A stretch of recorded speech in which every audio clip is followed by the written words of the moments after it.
ছেলেটা কেমন, তার মনটা কেমন, এটা বোঝার কোনো সুযোগই দেয় না। আচ্ছা আপনিই বলুন, একটা মেয়ের তো পছন্দ পছন্দ থাকতে পারে, তাই না? অথচ সেটার কোনো মূল্যই আমার বাবা মার কাছে নেই। মাঝখান থেকে তিনটা লাইফ নষ্ট হয়ে যায়। আপনার মনে প্রশ্ন আসছে কিভাবে 3টা জীবন নষ্ট হচ্ছে।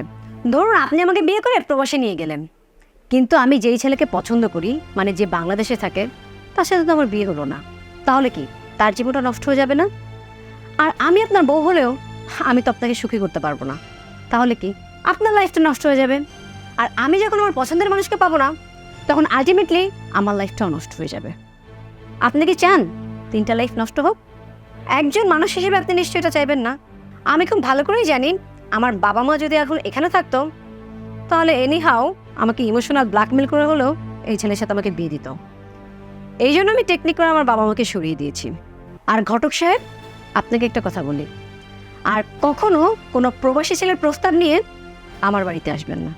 কথাটা যেন মনে থাকে।